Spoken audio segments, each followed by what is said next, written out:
important to get all those important issues out there. So thank you for not holding back.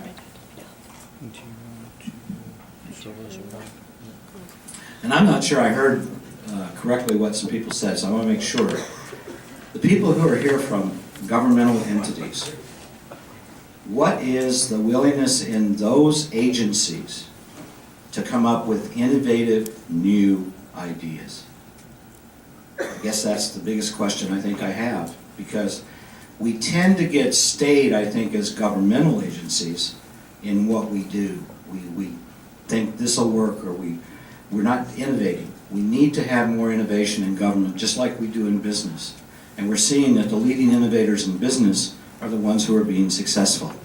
So we need to be successful in our governmental entities too. So the question is it easy to get innovation through, or do you need more help? What do you need?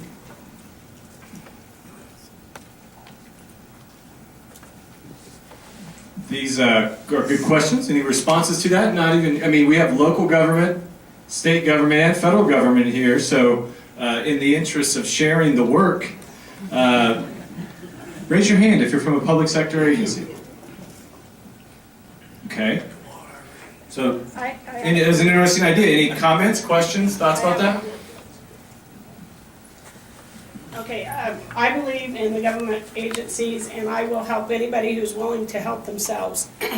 I own an apartment complex, and I rent to some Section 8s, and I'm happy to do so if they'll take care of the property and so forth. But somebody made the comment about if a landlord, if it passes the first year, 5 years later it needs to be renovated, that it needs to be inspected again.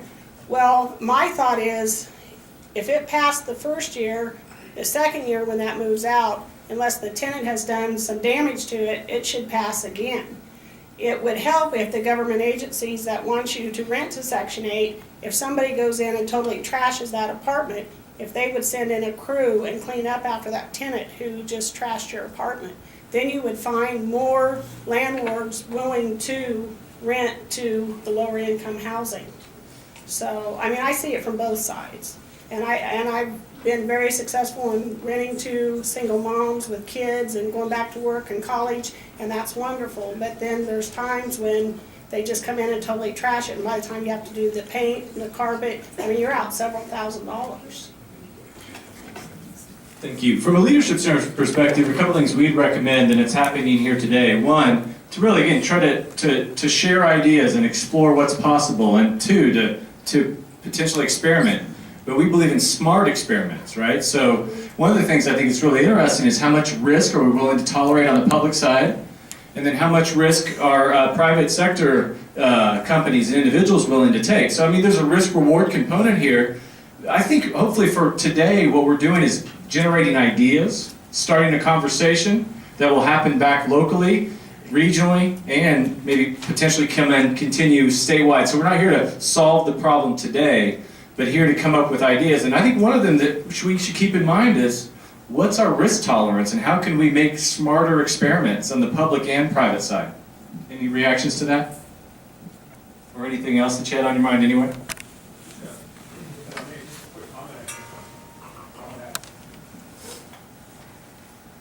Thank you.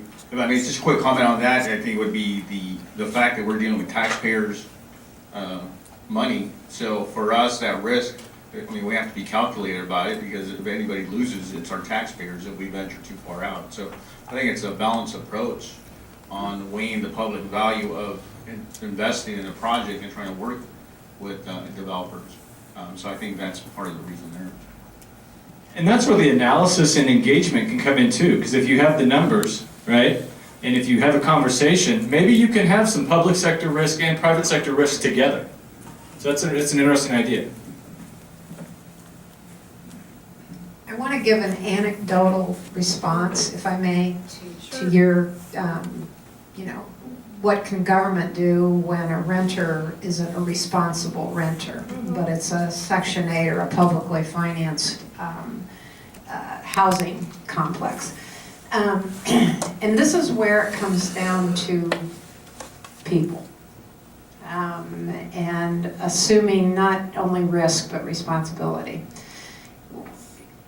Rural Development has financed well over 350 multifamily housing units across the state. Most I did is looked at the communities attending.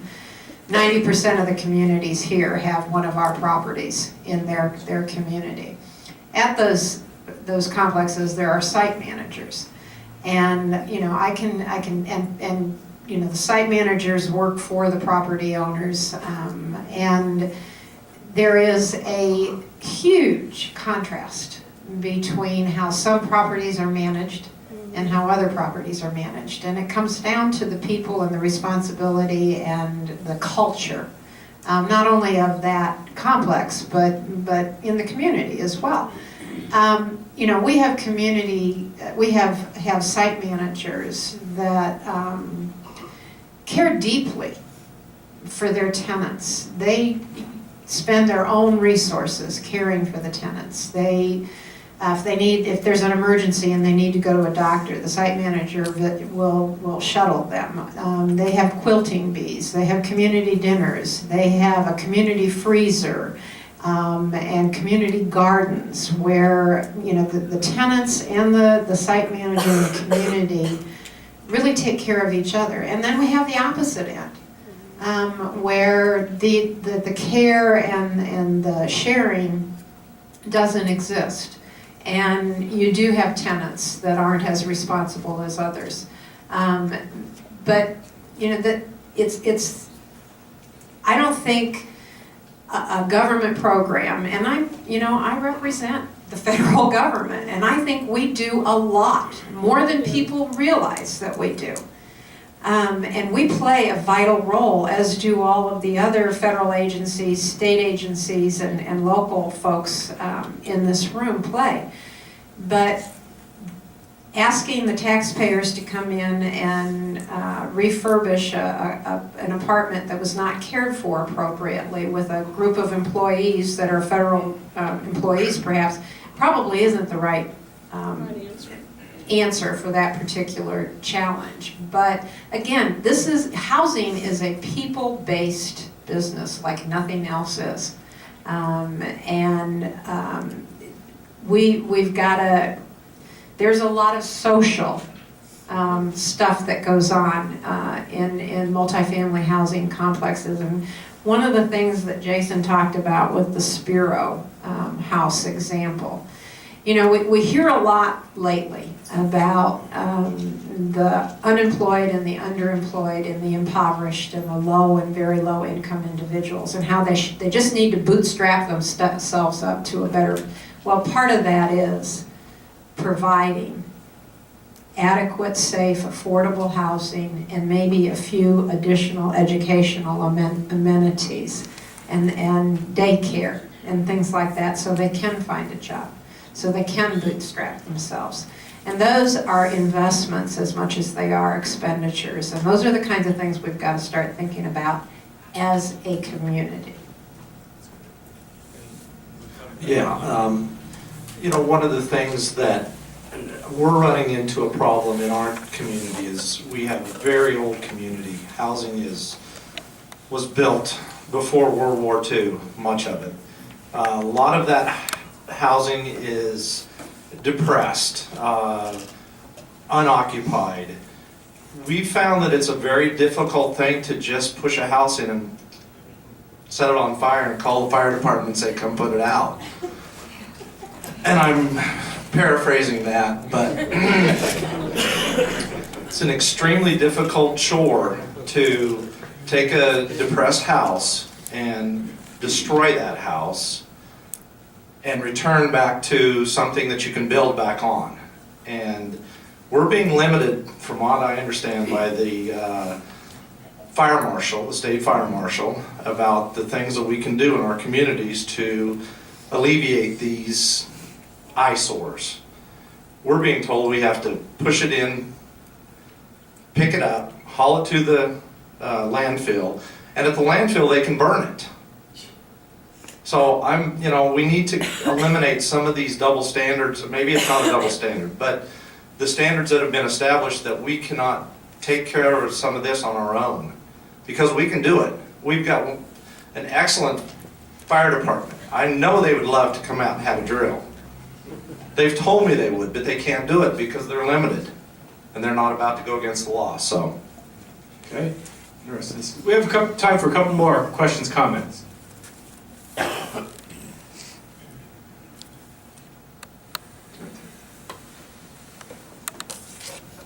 Well, this is kind of a wild out there idea, but I know we've got parameters, we have to work within, but we've all got the same challenge, or else we wouldn't be here. We're here to talk about housing, and I think a number of our communities have an aging housing inventory. Well, maybe one approach, as we're talking about partnerships and innovation, is to look at a program that would find, fix, and fill, where we would find properties that are in poor condition, like some of them you've got in Ashland, and we would engage partners to find a way to fix those. Maybe that partner is a local school district that has a trades program. You've seen a lot of those home buildings programs go away. Well, maybe these kids can go in and work with a private or public partner that would contribute seed money to get this going. You start with one home, you fix it up, make it habitable, and then you sell it to recover your costs, and those funds go towards the next home. And maybe, like in my community of Hoisington, we have 12% of our homes that are vacant. Well, instead of trying to spend all this money to attract the great development that Jason's talking about, maybe we should look at what we could do in our town to fix what we have and to fill that 12%. And then, once we get that filled, Jason's going to want to come to my town that's got 3,000 people instead of 2,700 people. So that's just a thought, and I don't know if you guys have seen that work in other communities, but instead of tearing down, maybe we should find homes, fix them, and fill them with residents.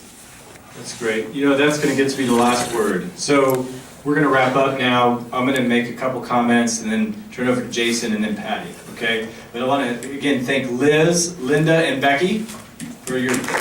Thank you. Thank you to you all. So again, this was an interesting experiment and a conversation. It started with a few people talking about an idea about, well, maybe we could get a few folks together and talk about this difficult problem of rural housing. And again, when we first thought about it, we thought, well, you know, we have a conference room upstairs, holds about 12 people. So, you know, we'll start there. And Jason called and said, you have anything bigger? Well, yeah, we have this classroom, Jason, and it holds about 50, but you'll be fine. There's no way you're going to get more than 50 people, so you're fine. It's short notice, and we'll have a neat conversation. Well, here we are today, and so clearly there's interest. And so from a Leadership Center standpoint, we're happy to help host a conversation like this. On your way out, you can grab a little brochure that tells you about a new initiative we have for businesses. And so for us, this is an exciting type of conversation we love to host and would love to be a part of future conversations. And again, hopefully that's the spirit we're coming away with. That this is about generating ideas, generating conversations across sectors, and to keep the conversation going and look for solutions, but also stay curious and experiment. So thank you for that. Travel safe, and I'll turn it over to Jason and Patty. Thanks, Pat. Thanks to the Kansas Leadership Center for hosting this event. I'm excited about the response that we got. One of the things that, a couple issues I want to address is, first of all, innovation on the public side. It's difficult because we live in this great society where there are a lot of care and concern for solving public problems. The problem is if you're incredibly innovative, then the private sector is really attractive because you can make a lot of money. And so it's going to be a public-private partnership. It's going to be the combination of businesses whose heart and minds are in the right place and who see themselves as members of a community that they want to try to help, working with the people in the public to help solve these problems. Today should just be the beginning of a conversation. Today should be the beginning of a growing network of people, you in this room and other people that we know, continuing that conversation. My company, like I said, will pledge to provide any of the resources that we have to help you look at problems, even if it's rehabbing and fixing and filling properties. We're happy to try to see what kind of expertise we have that could contribute to a program like that. We're also going to try, starting in the new year, probably not before Christmas, but early in 2004, to try to get a website up and running so that people can network and blog and share ideas. as we go forward that's a public-private partnership of a website for focus on rural community development, rural community revitalization. Because one of the things that stuck with me when we organized this meeting is that people are reinventing the wheel or trying to reinvent the wheel in community after community after community. And instead of doing that, as you solve a problem, and as you come up with an idea to engage a local trades program to come in and fix a community, share that information with another community and say, hey, it's working over here for us. And it's just as important when you try something and it doesn't work, share those lessons learned from those things that you did try, so somebody else doesn't go stumbling down the same path. So I personally am excited about 2014, looking forward to working with any of your communities, not just on our model, but on looking at how we solve other problems related to housing. And thank you all for coming today. Thank you very much.